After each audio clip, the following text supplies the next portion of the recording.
Hello, please ignore the wind outside. Sometimes you can hear it. It's really loud. I don't know if I can hear it on camera.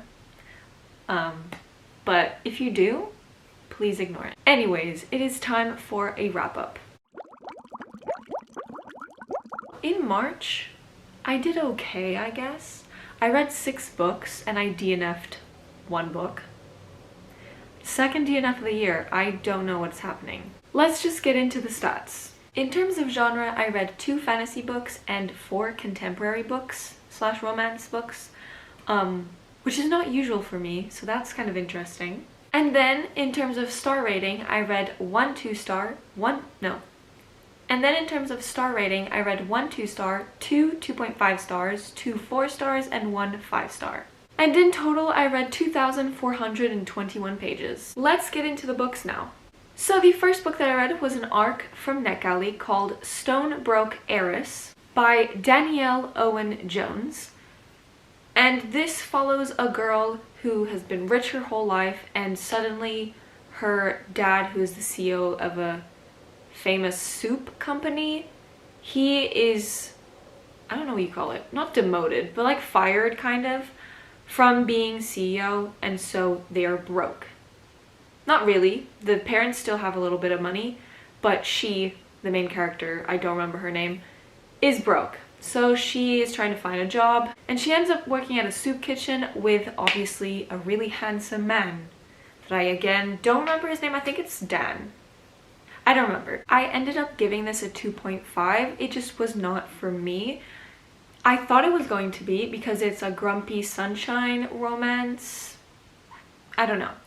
I ended up not really liking it. 2.5 is kind of like meh. It's halfway through 5, so for me it's like, it's not good, it's not bad, it's just whatever. The only things that I kind of liked about this were the dog, which is so irrelevant, and the romance was reasonably cute, I guess. Whatever. It was very predictable, extremely predictable, more than I like. It has the miscommunication trope in the book, which I despise, and the way it was like written I didn't like, because sometimes it can be done in a way that I don't hate, and this wasn't a case of that. The romance was technically cute, as I said before, but it was just not developed, if that makes sense. I just felt like it needed a little bit more. It felt very like we skipped a step or something. I don't really know. There is just something missing for me in the romance. And now for the peak why I really did not like this. The main character, I hated her. She was so annoying. She brand name dropped every 5 seconds in a conversation. She was stupid, like to the point that I'm not a rich multimillionaire like she is, so I don't know if that's reality. But I just feel like her not being able to figure out with her little brain and phone that you don't mop a carpet just pissed me off. This book was so annoying and stressful to read. With all of her things, I just could not. Mopping a carpet, blending something without the lid on, girl, basic stuff. I understand that she doesn't know how to clean. I understand that, but some things are just too stupid to be realistic in my opinion, and that just bothered me. Anyways, moving on because I'm done ranting about this book. The next book that I read in March was Strange the Dreamer by Laini Taylor. Finally a physical book, oh my god. I annotated this because this is one of my 5-star predictions. Spoiler alert, it was not a 5-star. If you don't know what Strange the Dreamer is, it's about 2 characters, Laszlo and Sarai. Laszlo is kind of a librarian, to make it like a summary. He's not, but whatever. To make it a quick summary of the book, he's sort of a librarian and he is obsessed with this city called Weep. Not really, but whatever. And so he's researched that city forever, and one day he gets the opportunity to go there. Meanwhile, Sarai lives in Weep, but she lives in a like statue thing hovering on top of Weep, and she is a god spawn, and she is stuck in that little statue floating citadel, I think the name was, with 4 other god spawn, and all of them have magical gifts. And it's about these 2 characters. I don't know if that made any sense. I'm really sorry. I just don't know how to explain this book. Anyways, I gave this a 4-star. It wasn't a 5-star. I'm really annoyed that I didn't like this because I thought I was going to love it. I did not. It was still good. It was still great. Just wasn't my new favorite book, you know? I really loved the characters. The characters were the best part of this entire book. Laszlo is super fun. Sarai's POV was the best part to read in this book. I really loved the other god spawn. I especially loved the god spawn like story in this more than the humans. Yeah, I just loved all the characters. Even the ones that are villains were interesting, so love that. The plot and the world building is amazing. The writing is beautiful. Sometimes a little bit too beautiful, if that makes sense, because there's like too much description and metaphor going on. And the romance was cute. The romance was cute, I guess. It just felt kind of insta-lovey, if I'm gonna be honest. Which I don't really mind sometimes, but I don't know. The predictability of this was what really ruined it for me, I feel like. So predictable. It hurts. Everything that happened plot twist wise, figured that out. I don't know if I'm a genius or if I think it's just predictable, to be honest. I don't think I'm a genius. The rest was really great. So yeah, whatever. I'm sad. The next book that I read in March was another arc from NetGalley called To Get to the Other Side by Kelly Ohlert. I don't know. Which follows, again, 2 characters because it's a romance. I don't remember. Oh, Trixie. I remembered the name of the character. What? Trixie, it starts off with Trixie, the main female character, saving a chicken from the road and helping the chicken. And then we follow the guy whose name is Bear. He sees her saving the chicken, and then somehow they end up living together because he has an extra room and his meddling sisters put out an ad for the room. And Trixie, you know? Okay, cool. So I gave this book again a 2.5, just like the other arc. I don't know. The whole chicken plot was just unrealistic in my opinion, and I have chickens? It's chickens, you dolt! The whole chicken part was unrealistic, and then it was so irrelevant to the plot, so like what was the point? I don't know. The romance was insta-lovey, kind of, and I don't know. I don't know how to explain it. It just was not it. The main characters, the girl was infuriating, once again. The guy was okay. He was kind of wholesome. His sisters were great characters and his niece. The girl, annoying. Both of the characters have traumas that they need to deal with in the book. The guy deals with it and talks about it and gets past it. The girl barely talks about it, and I don't know. I felt like there should have been something there more, you know? Also, heads up if you were planning on reading this, I don't know. But the girl has I'm quirky personality, and instead of swearing, she says weird phrases. Not like fiddlesticks, but like that. I don't know. It pisses me off, so if that pisses you off, this is not the book for you. The next book that I read was another arc from NetGalley called A Court of Crows by Eliza Eveland, if that is correct. I don't know. But this follows a queen who is 19 years old, I think. A very young queen, and she's been forced to be queen because her brother mysteriously died because of a disease, / no, he was murdered, who is trying to fight off elves that are invading. I don't know why, so no.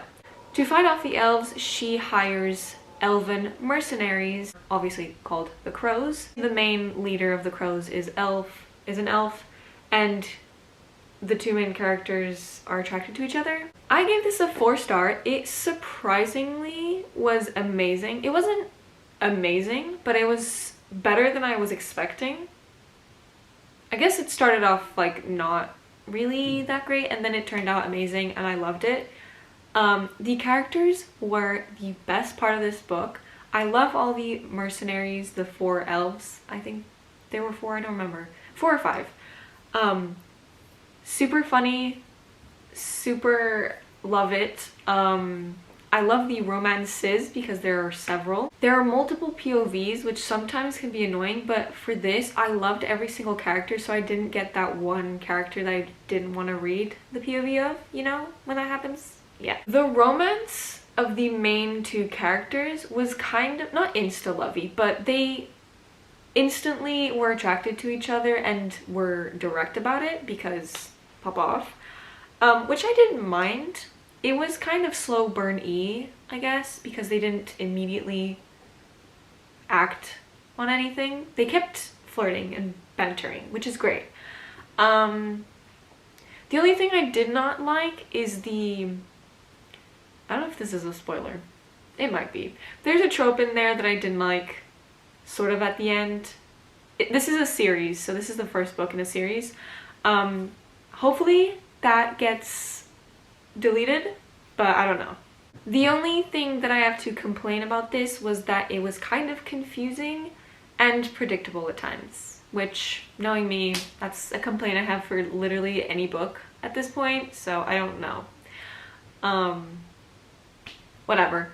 Super great overall. I'm so looking forward to reading book 2, so love it. The next book that I read was one of my new favorite books, yay, which is Second Chance Summer by Morgan Matson. This is about a character whose dad is dying of cancer and he has 4 or 3 months to live, so they decide to go on holidays to the place that they used to when she was younger and they haven't been in a while, to spend the dad's like last few months together, you know?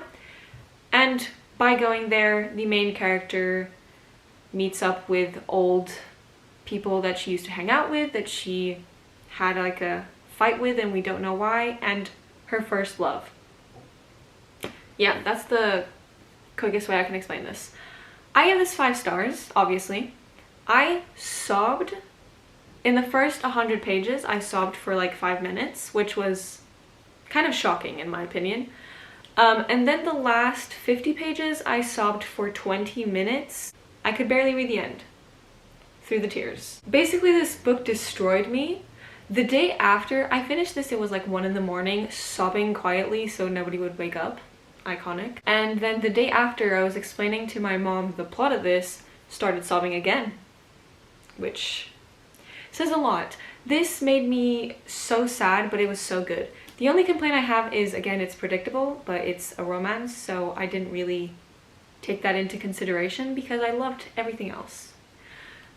This was so good. I sobbed. Oh my god, this broke me. The next book that I'm going to mention is the book that I DNF'd, which was The City We Became by N.K. Jemisin.